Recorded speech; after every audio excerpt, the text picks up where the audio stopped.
Welcome to the show. Good to see you with us here another week. Got a really great show planned for you this week. I'll have Atlanta Falcons defensive back and Wheeling native CJ Goodwin coming off of his Super Bowl appearance with me here this week. But first we'll get to our regular features, and for our first feature this week, something a little bit different. For the first time on this show, my community champion actually is our guest, CJ Goodwin. And the reason I'm naming CJ our community champion this week is that not only has he been a great performer at a high level of athletics, but he came back here to the city of Wheeling here in the off-season, has spent time going around to local schools, reading to children, and doing things to make the community proud. And that's something that I think we should all applaud and commend. So CJ Goodwin is our community champion of the week, and he'll be with me here a little bit later on in the show. The quote of the week this week is, I'm going to stick with the football theme, and it comes from Vince Lombardi, perhaps one of the most famous coaches of all time, of course, winner of Super Bowls himself with the Green Bay Packers. And he said, football is like life. It requires perseverance, self-denial, hard work, sacrifice, dedication, and respect for authority. And you know, Vince Lombardi was very quotable through the years and was a great coach, not so much because of just the X's and O's, but also because he knew how to motivate his players. He knew how to get inside their heads and understood that football is a lot like life, and that those qualities that lead you to having a good and successful life are also very important on the football field. And that's one of the reasons that, you know, football has been such an integral part of my life, is that I think it does bring out a lot of the qualities and traits that you need to be successful in life. And if kids can see that at an early age and they can develop those character traits, then they go on to have successful lives. So I think a great quote by Vince Lombardi, and that's our quote of the week. The legal tip this week. This is actually I'm sticking with the sports theme, as you can see, is that printing shirts with logos on them of your favorite team and then selling them to try to make a profit is against the law. And a lot of people may not wonder that and you know, hey, can you do that? Can't you do that? You know, without the permission of whatever team it may be. And I kind of liken this to a scenario I saw years ago involving my alma mater, Notre Dame. There was a school, I think in Ohio, that put the Notre Dame logo on their basketball court. Didn't get permission from Notre Dame, but used the ND, the interlocking ND, and the colors and everything. And Notre Dame has to take action in that instance in order to protect its trademark status, the rights that it has under the law. So that, because if you don't enforce it and you know about it, then others can do it too, because you've basically been thought to have given up your rights to protect it. So they had to do something, but they didn't want to do something to this high school and affect them in a negative way. So what they said was, look, you can't do this. We know it would cost you to redo the floor, so what we're going to do is we're going to pay for your floor to be redone. So they actually paid for that high school to get a new floor so they wouldn't have to take it out of their own pockets. But whether it be a school, whether it be a professional team, they have to protect those marks because it's very valuable to them. So you can't just go using them. If you're in a small town and doing it, are they really going to find out about it? They're going to know? Yeah, maybe, maybe not. But the bottom line is that if they do find out, it is against the law, and you have to be respectful of those things. So that's our legal tip here this week. We're going to take a break. When I come back, I will have with me Atlanta Falcon defensive back and Wheeling native CJ Goodwin. Stay with me here on the Jamie Bordas Show.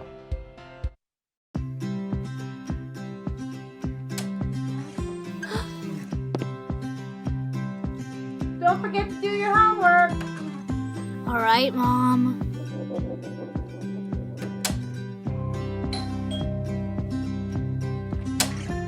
Trick or treat. Here you go. Happy Halloween. For your home, for your life, for more than 50 years, DeNoon Lumber. Panhandle Cleaning and Restoration has been restoring homes after disasters for nearly 4 decades. Through that experience, we present Panhandle Custom Homes, Kitchens, and Baths. We handle your entire project, from concept to completion, working with you every step of the way. From the budget-minded upgrade to a fully custom remodel, you can trust the Panhandle name. Panhandle Custom Homes, Kitchens, and Baths. Welcome home.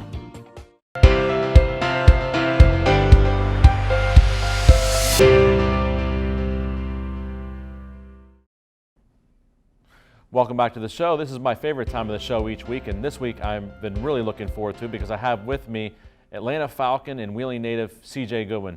CJ, thanks for being on the show this week. Thank you so much, man. It's a blessing to be here, Mr. Bordas. Coming off of a big Super Bowl appearance, outcome not what you wanted, obviously. but a historical Super Bowl, the first overtime game ever, and of course the biggest comeback ever. But what was the experience like of being in the Super Bowl? It was an amazing experience. Growing up here, you never think that you'll make it that far. It's just the way people grew up, I guess. But it was bigger, I want to say, for my family, because it was just another game to me until after the Super Bowl. But it was a great experience. I'm really starting to wrap my head around it now more so than during the game time, if that makes any sense to you. Well, I think being back home has to do that for you, with the way that people are talking to you, coming up and seeing you. You've been out in the community and the schools, and to see what other people thought about the fact that you played in the Super Bowl has got to be something. Exactly how big everybody sees it. It just is amazing to me, and I never thought it was that big. But now I'm getting so much love back home, man. It's just an amazing experience. It's just a true blessing, honestly. It was interesting for me to see, just even my Facebook feed and Twitter feed the day of the game with local people, how many people were getting together and saying, I'm rooting for the local guy. I'm one of the, people that don't even know you. And, that may have been some hate for the Patriots too. I think, no, it's understood. But definitely, there were people that were supporting you and were showing that love too. Hey, the local guy made it big, and so it was a really cool thing to see. And it's been tenfold since I've been home, man. It's really been an honor to be back here. And I wanted to come back anyway, but to be back here and get this much love and support, man, is like I said, a true blessing, honestly. Now, your path to the NFL was not the traditional one. You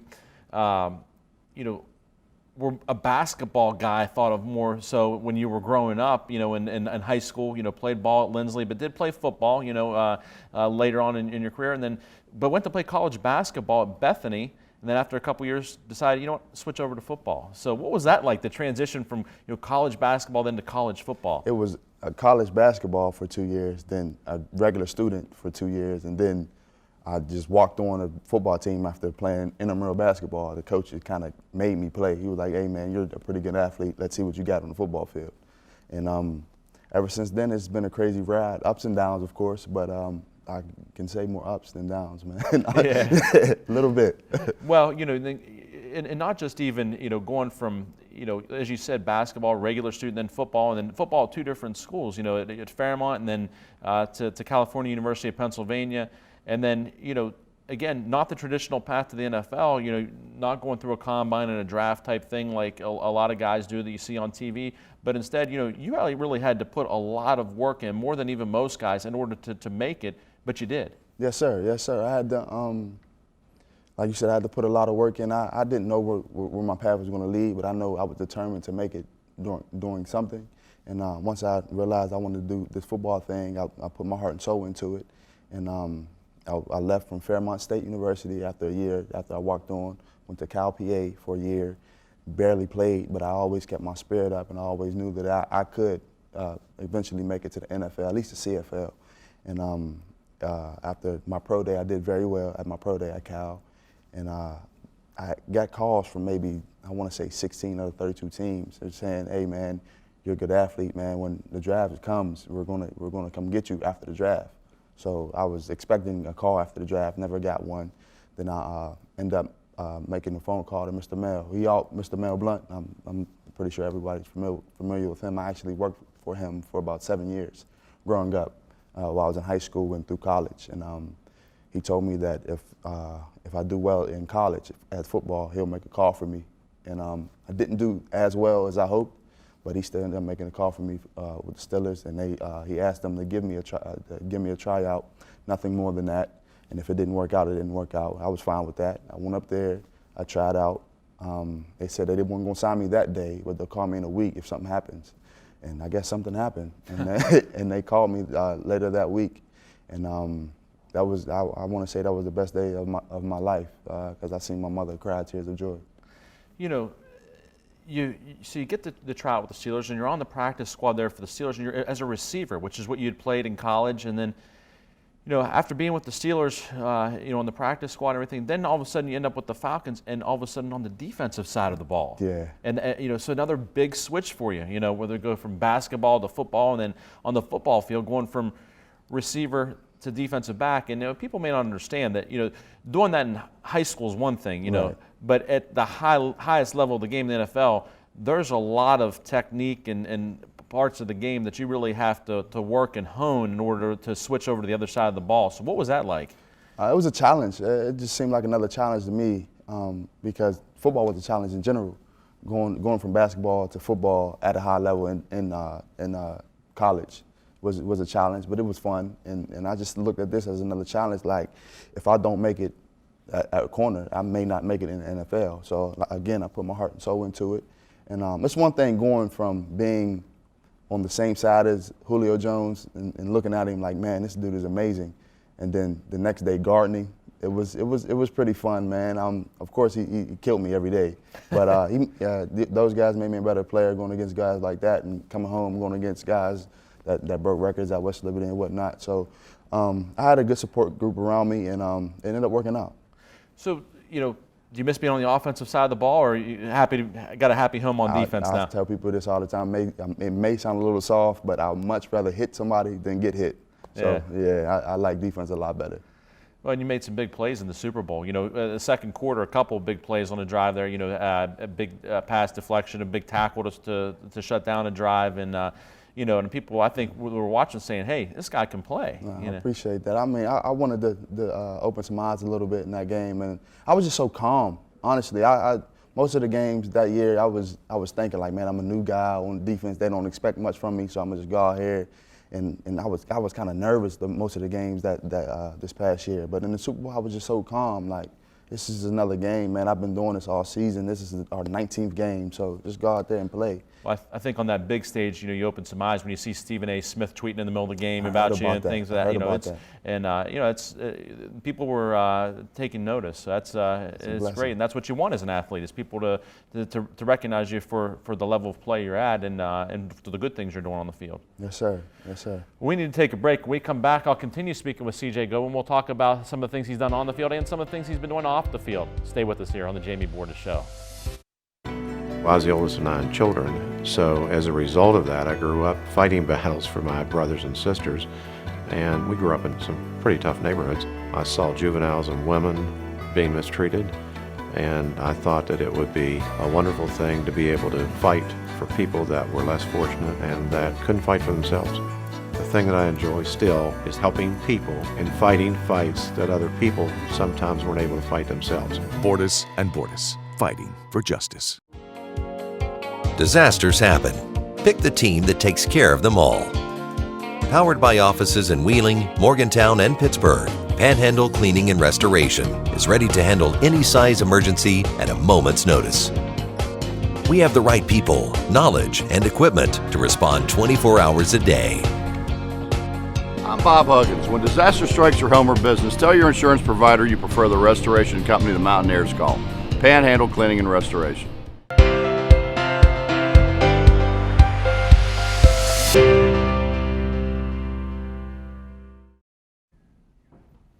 Welcome back to the show. I've been speaking with my guest this week, Wheeling native and Atlanta Falcons cornerback CJ Goodwin. And CJ, we've been talking a little bit about what it's like to play at that high level, and you've been to the Super Bowl now. I mean, that's to get there in your first full season on a team, right. Pretty amazing. But so now, where do the Falcons go from here? What happens next?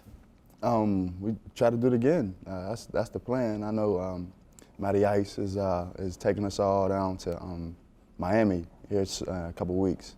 The whole team, actually. And it just starts with brotherhood for us. And I'm actually under another year of contract with them, but there's no guarantees in the NFL, of course.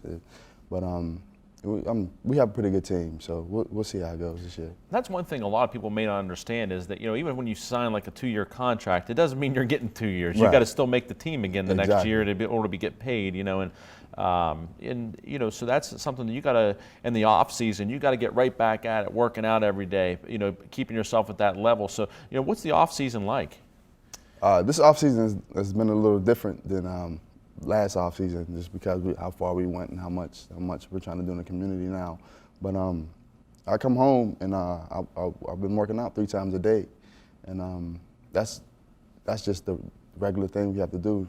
Like now, I go to the gym in the morning at 9, go back to the gym at noon, then go back to the gym again in the afternoon. So It's fun though. I'm starting to love it.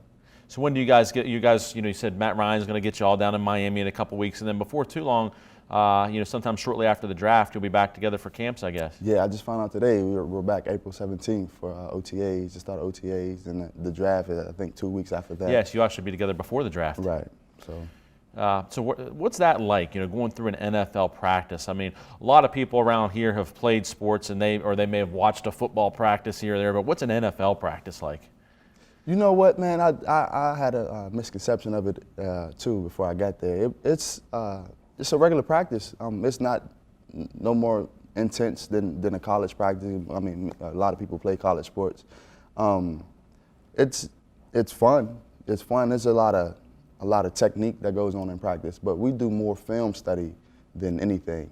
I think that's where we get our edge is film study. Because practice, that's what we're paid to do is practice. But film study is the strenuous part, and I think that's what separates us from a lot of teams.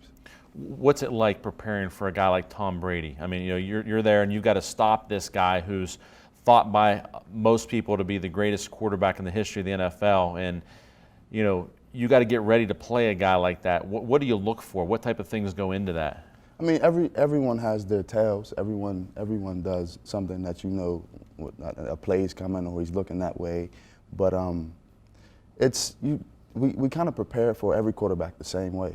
It's we didn't look at him any different than we looked at another guy that's not considered to be on his levels. But we played some great quarterbacks this year, like Aaron Rodgers. We played Aaron Rodgers the game before that. So it was, it just didn't go our way in the second half. But I don't think it was because the way we studied him. It was just didn't go our way. Yeah, when you look back at that game, and even as it was going on, every single thing had to go a certain way for the Patriots to come back and be able to win that game. And then, even the coin flip for the overtime. You talk about even a flip of a coin had to go a certain way. What was it like, being down there, on the field and seeing this? And at what point did you guys start thinking, man, we could lose this game? Man, honestly, I had hope the whole time, because we would have a lead the whole year. We would have a lead, and they would come back, and they would just pull the game out at the end. So the whole regulation, I was like, oh, we're just going to end up winning this game. And then when the coin flip happened and they got the ball first, and I looked at my defense, and everybody was dead tired. I'm like, if we can hold them to a field goal, man, we'll win.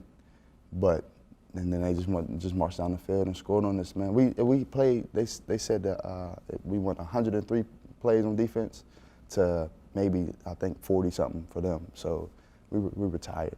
Yeah, we were tired. What was the emotion like in the locker room after that game? I mean, it was, it had to be incredibly difficult. Was it shock? Was it, being upset? I mean, what type of emotion was going on? There were a lot of different emotions going on, man. I think majority was shock. A lot was there were some tears being shed, but yeah, we were kind of looking at each other like, how did that just happen? Like, we had this game, we had it won in the first half, and we didn't let up. It's not like we thought we won the game in the first half and just quit. It was just everything went their way. Like when one dude caught the ball basically off the ground, like it was a catch though, but it just off of someone's foot. Yeah, it was just something you don't see. Yeah, everything went their way. Let's talk a little bit about off the field. Since you've been back here in town in the Wheeling community, some things you've been doing. I mean, you have a foundation, and you've been going out to the schools and reading to kids, and I can tell it's been important to you since you've been back. It's always been important to me. I always wanted to do something like this, and I'm glad I got this platform that people really want to listen to me, and people are willing to work with me even more now. It's just something I was raised to do. My dad, Perry Galloway Jr., was very involved in the community. And I think he raised his kids to do the same. But I just like to show like the youth that this is real. Like, don't think you're not as good as somebody just because where you're from. Like, I'm from Wheeling, and I played in the Super Bowl. Like, why can't you do that? And I just want to show them that everybody that goes to the NFL is from Florida, from Texas. Nah, like I'm from right here, and I like that. And that's why I come home every off season to train here. because we have athletes here that just are overlooked and they don't believe in themselves to make it to that next level, and I want them to show them something different. One of the things I understand you're going to do also this summer is have a camp here in the Wheeling area for kids. Yeah, it's going to be in July at the East Wheeling field, the central practice field, and it's going to be a camp for all athletes. It's not going to be a football camp. It's going to be a athletic speed camp. So it's for girls, guys, and it's going to be from ages 7 to 17. So it should be very fun. Then there'll be information out where people can find out how they sign up for that and what they need to do. Right. We're sending all the schools the information. We're going to have it on social media as well. We're ironing out the details right now. I'm trying to figure out which one of my teammates are coming. I'm having a few teammates up here, so it should be fun. That'd be great. I know kids will really enjoy that. I know my own son, when you were in the Super Bowl, was excited. There was a guy from Wheeling in the Super Bowl, and was everybody was rooting for you. So it was a lot of fun. So, when you go out to read at the schools like you've been doing, I think you told me before we went on the air, you've been out to like 10 schools or something now. What's that like, seeing these little kids and them seeing you? And you got the shirt on that's the official Super Bowl sweatshirt that they gave you and everything. This is my appearance shirt right here. Right? No, it's been amazing, man. My sister has actually been my manager at this point, and she's been having me busy. She's more excited than me, actually. But it's been so cool to see the kids' reaction to me, and they're really listening to me. So I know I have a voice, and I think that's amazing, because when I was a kid, if I wasn't interested in what you did, I wasn't going to listen. But these kids are wide-eyed looking at me now, and I like that, and I accept that challenge. It's cool. Well, it is great that you're using, as you described, the platform that you have now to pass along the message to kids that they can do anything. That they don't be limited by where you're from, don't be limited in where you may grow up. Shoot as high as you can, because you can get there. Whether you're from Wheeling, West Virginia, or wherever you're from. Yes, so, well, congratulations on all the success you've had making it to the NFL. Everybody here will be continuing to root for you, and more importantly, congratulations on the good work you're doing with kids. And I know people will be looking forward to your camp this summer. I appreciate it. Thanks so for being much. here. Good luck. Thanks for having me. We need to take a break. When we come back, we'll talk a little bit more sports. Stay with us.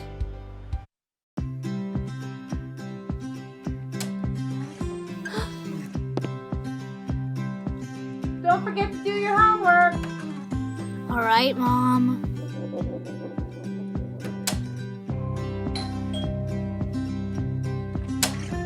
Trick or treat.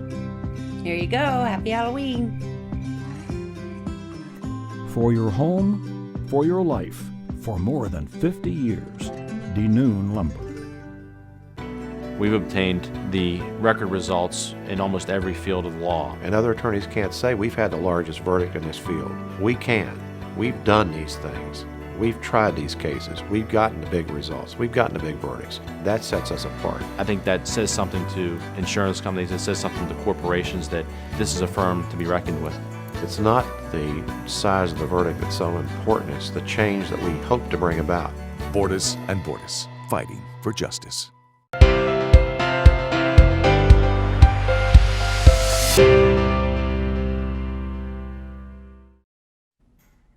Welcome back to the show. It's time to talk sports, and I want to talk first about injuries in sports. As I've been watching the Golden State Warriors here over the past week or two, and without Kevin Durant, who had a knee injury, he's supposed to be back for the playoffs, maybe second round.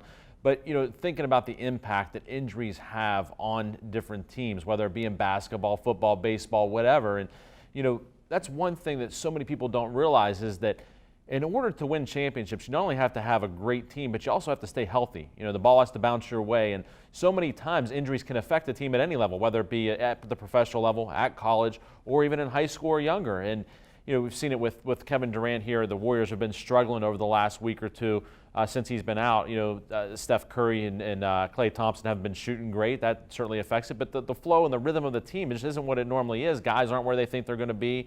So, you see that, and you look over the years, Antonio Brown with the Steelers, that a lot of, local folks follow, not this past season, but the season before, out for the playoff game against Denver, big impact on the Steelers. We see on the games where Big Ben's been out, big impact on the Steelers. That affects teams in sports, whether it be them last year with the Pirates, Garrett Cole, Josh Harrison, battle injuries, and the Pirates don't make it to the playoffs for the first time in a couple years. So something to really remember is that, when you go through these seasons, almost every sport is a team sport. And if you're missing a piece of that team, it has a big effect on the team. It's not like golf or tennis where you're out there doing it by yourself when you look at team sports. So remember that when you're rooting for your team, that sometimes those injuries do have an effect, and go easy on them when they're battling through an injury.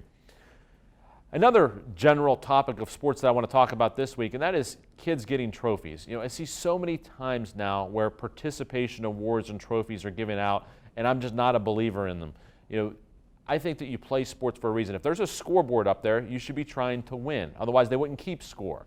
You want to do your best, you want to get better, and that's not just in sports, because what are sports trying to do? Teach kids about life, which is that you want to work hard, you want to get ahead, you want to do your best. And when I see, awards being given out for 8th place ribbon, or both teams getting an award, or every team getting a trophy no matter what place they came in, I just don't think that's the sports that I grew up with, the sports the way they should be, to push kids to get better. Just recently I was at a youth basketball game that was very lopsided, and the team that won was doing everything they could to try to actually keep the score down. And yet, despite that, after the game, the coach for the other team came up to a little 9-year-old girl and made a comment to her about what the score was. I mean, that's what are we trying to teach kids? How about talking to your team about, look, see how good you could be? You need to work harder. Go out and you could be that good too. Push yourself. Let's go out and shoot basketball in the driveway. Let's go out to the Y and get better. So, push kids. They need that. They want that. That's how we teach them that in life, if they want to get a better job, if they want to get into a good school, if they want to have a successful family life, you need to always push yourself to get better, and that just staying down here isn't always good enough, that we want to try to raise the bar for everybody. So encourage kids to get better in whatever they may do, whether it's sports or whether it's in science or math. Let them know you can be great. That's all the time we have this week. Thanks for tuning in. It was great having CJ Goodwin on the show. We'll see you again next week on The Jamie Bordas Show.